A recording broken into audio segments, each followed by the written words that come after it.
Hello and welcome. This podcast is a podcast that was originally recorded in August 2017 at the Edinburgh Festival.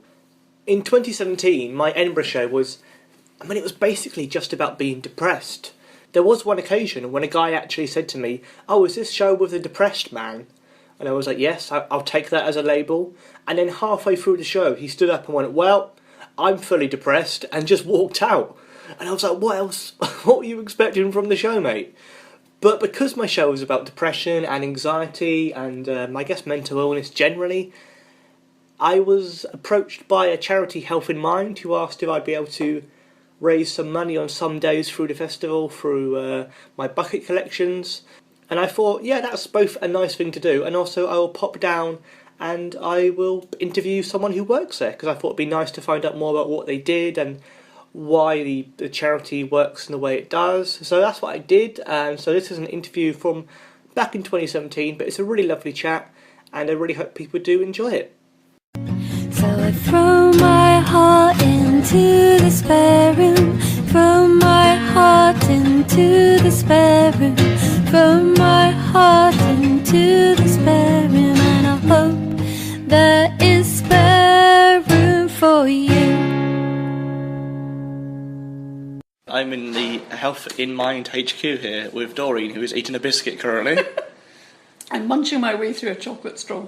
And it's very nice here. We'll talk more about what you do in a minute, but I've already turned up and you've made me a cup of tea and given me a biscuit, which is already good for my mental health, so that's great, thank you. Well, we like to make people feel that they're actually wanted and welcome here, and we do welcome a lot of people in a year with the services that we offer. How long have you worked here?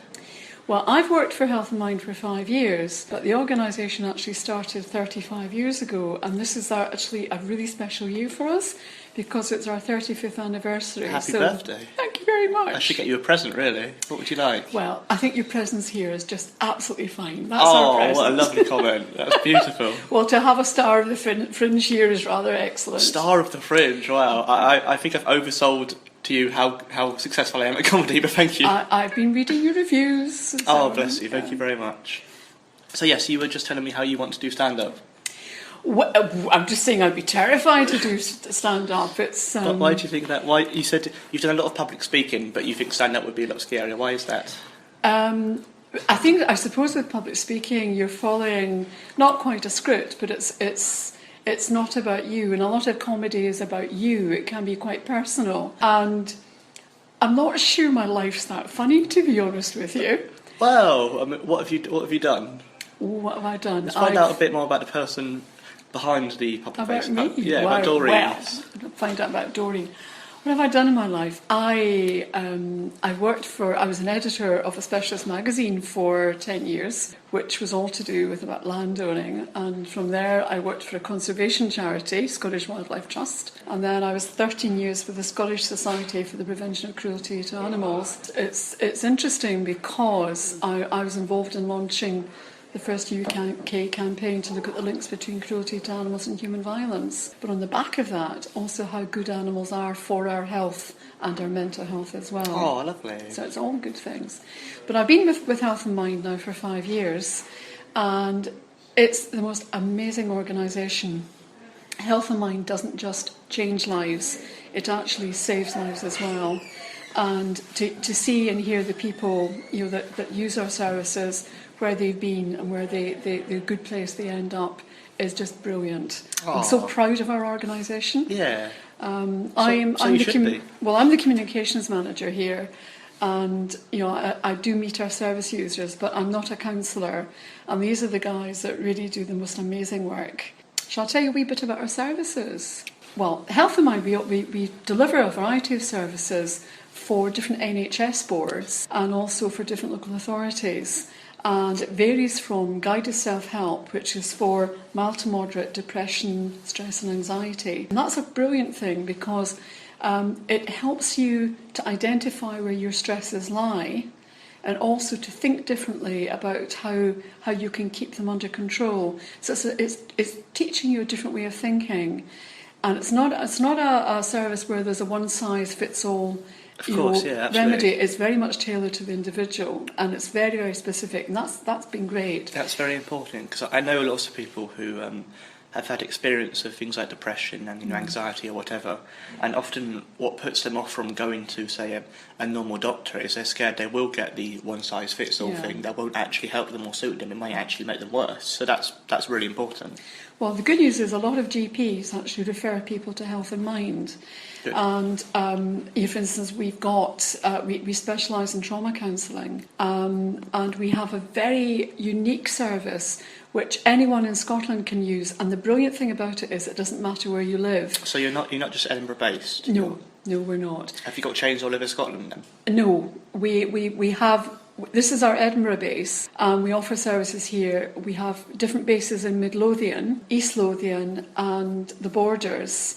But the one service, which is Scotland-wide, is really special because it's totally unique and it's extremely confidential, and you'll hear in a minute why that's so important. It's our Trauma Counselling Line Scotland, and it's for adult survivors of childhood abuse. Oh, wow. Now, people who've actually come through the awfulness of childhood abuse, sometimes people who come to us are maybe in their 40s or 50s or even 60s. And some people have married, they have children of their own, and they don't want their family to know what's happened to them. Absolutely.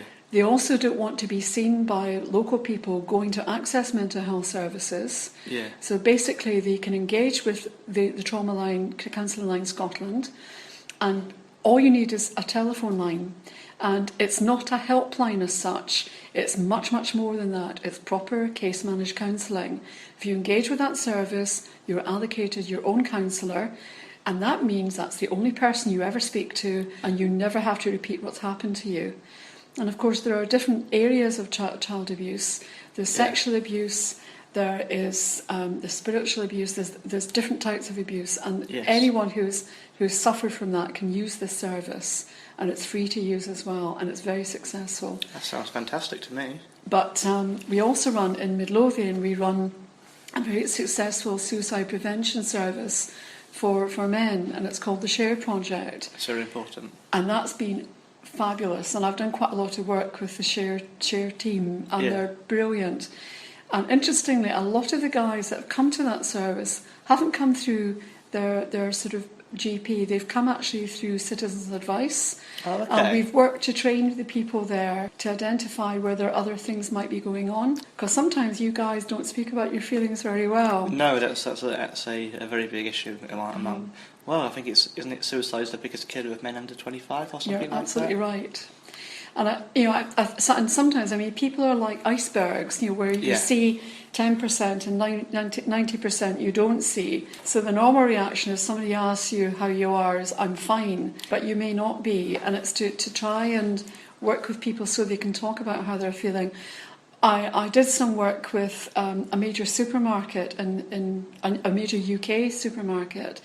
And at one of the branches, they had a lovely young guy. His name was Cameron. He was 20 and he was the life and soul of the party. And the staff turned up from work one morning to find out that he had killed himself that weekend. Oh, no. And there had been no hint at all that there was anything wrong. Yeah. But there were issues about a girlfriend and other things going on, and he hadn't felt he could actually share that with anyone. So it's important to speak about how you feel. Absolutely. And other things that we do here, we have got a fabulous little training team, and we offer mental health first aid training courses. And it's lovely to see how that's developed, because we're now seeing companies who are training senior managers so they can support their staff. That's very good. Really important.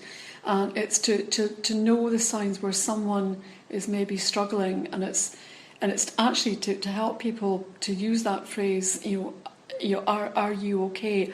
And to use that phrase, are you thinking of harming yourself? And it takes quite a lot to ask someone that. No, it really does, yeah. And I think it is very, very important, because like those people, who worked with that young man who committed suicide, like I don't think there's a person I know who I can name who's not known someone who's gone on to either commit suicide or tried to commit suicide. So it's seen as this hidden problem that people shouldn't talk about, but really, like, I don't know a single person who's not affected by it, so it should be talked about far more, because if it keeps being taboo, then people won't ever talk about it, and then that just heightens the problem, I think. It does heighten the problem. And to be honest, if we can get people to start, doesn't matter what sex you are, but to talk about your feelings and to actually recognise when you're not well and actually to go and do something about it. Most of the services that we offer, people can actually engage with the services themselves. They don't have to go through a GP. That's very important for some people, I think. And that's really good. And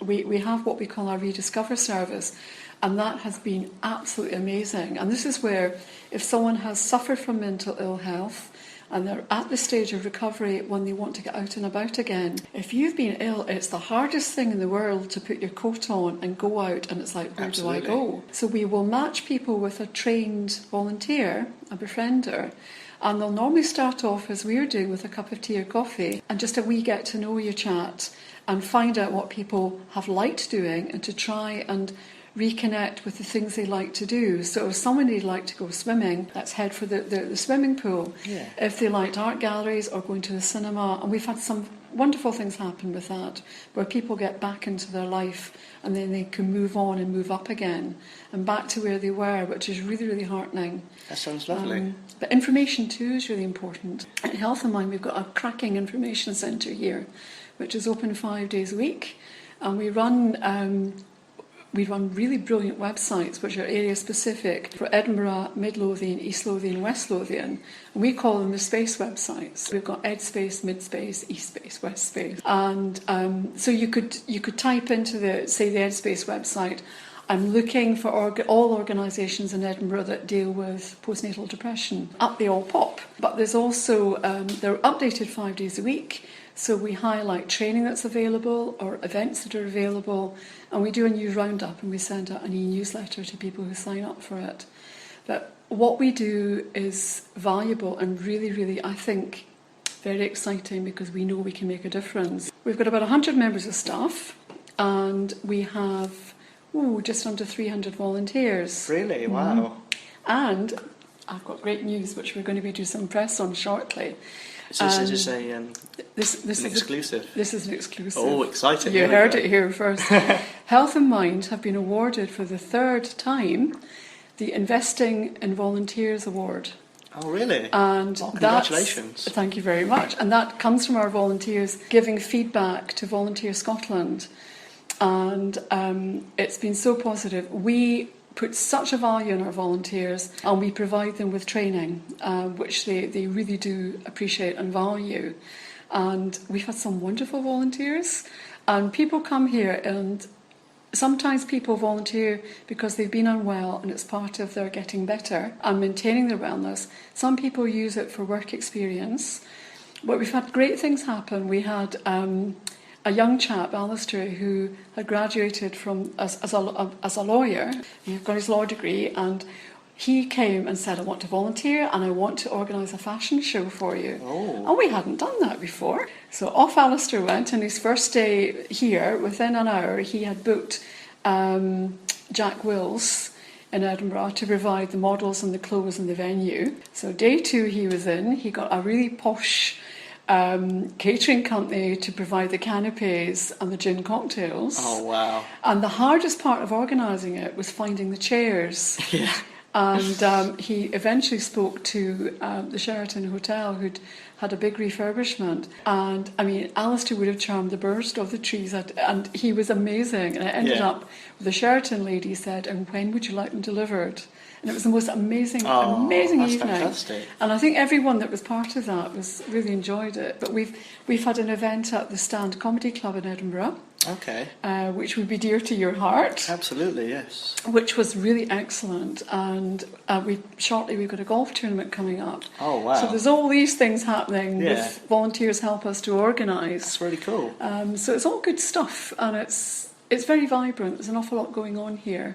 And I think everybody that works for Health and Mind feels quite passionate about the organisation. Of course they do, yeah. I think there was once a statistic that was like 1 in 3 people suffer from mental health issues or know someone who's affected by them. I think it's probably even higher, because I think that statistic is just people who come out and say it. So people who don't say anything about it are not included. So it's probably much higher than that, I would say. Well, the stats come from the NHS figures for England and Wales and then for Scotland. And It is actually high, and I think actually it's fine trotting out figures, but anybody that's going to anything in the festival, look at the audience that you're sitting among and just think that 1 in 3 of those people is going to experience a mental health issue in their lifetime. Yeah. And it's actually to try and quantify it. It's not just numbers, it's people.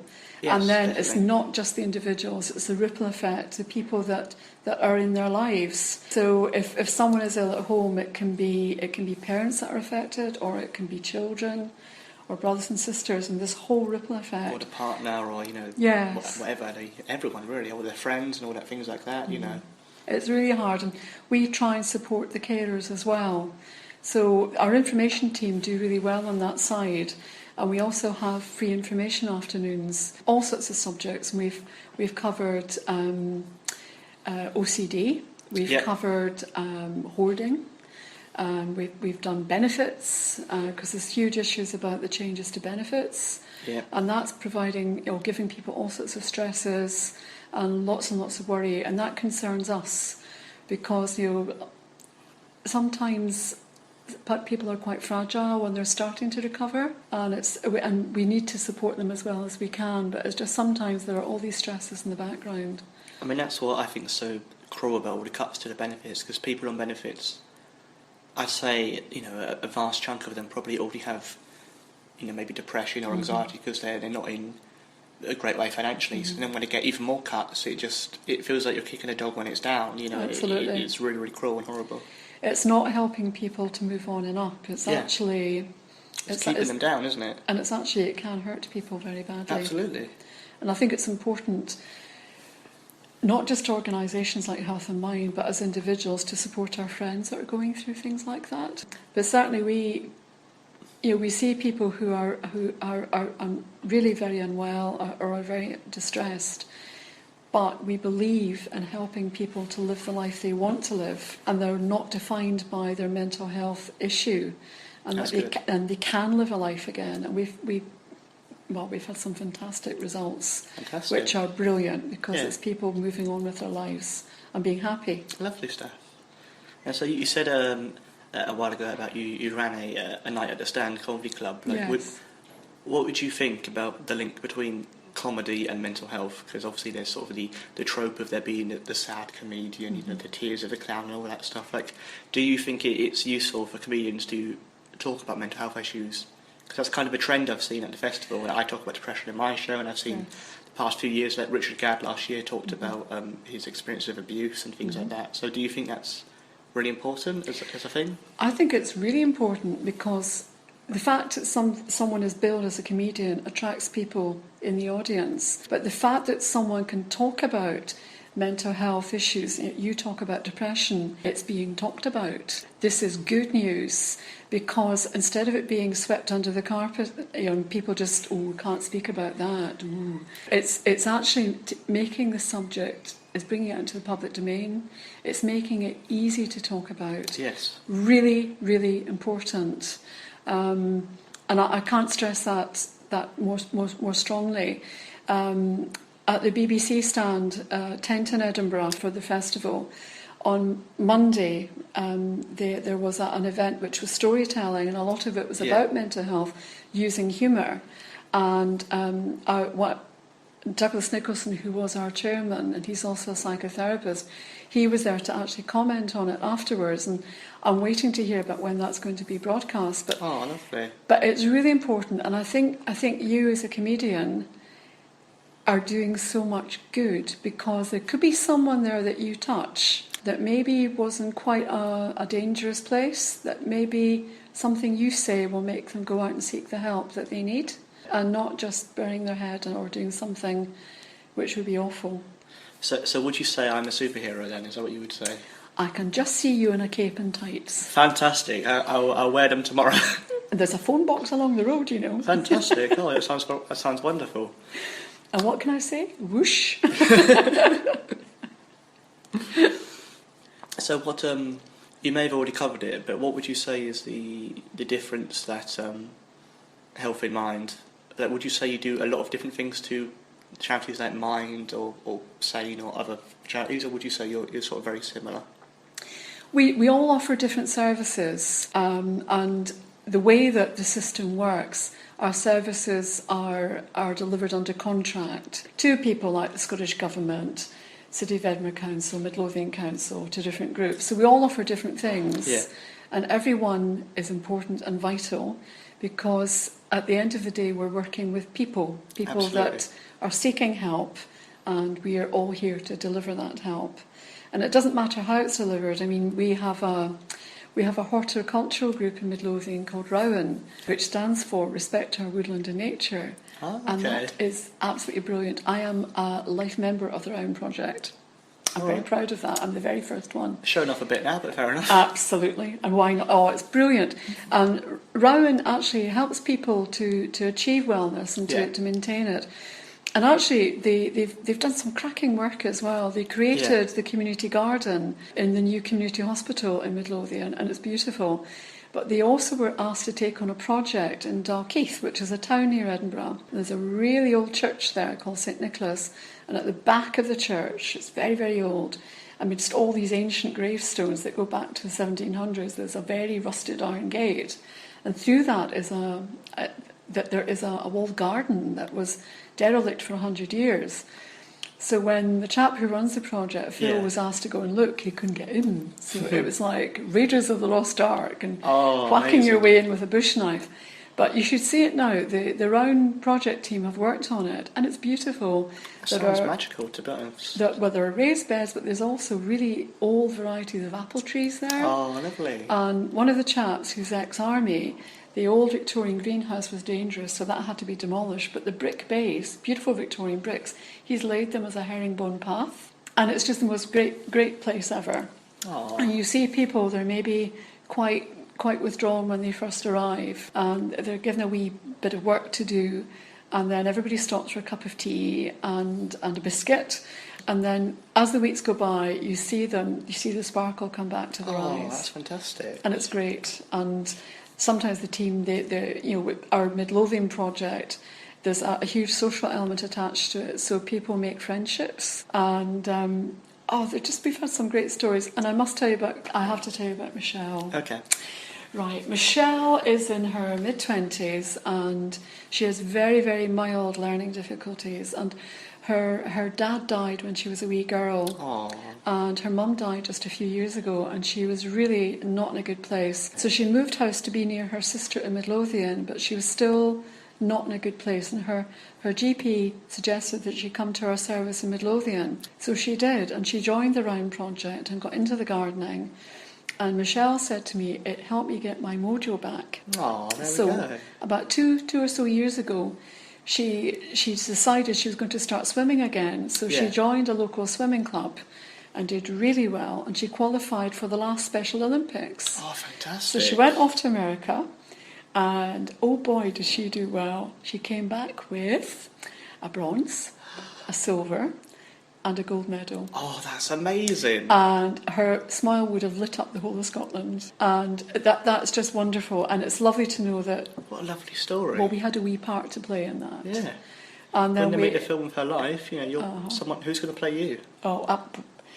To play Michelle, it would have to be somebody who could swim. Yeah, but who would play you, though, in the film of her life? Oh, who would play me? Oh, goodness, that's a really strange thing to ask. I don't know who would play me. Let me have a quick think.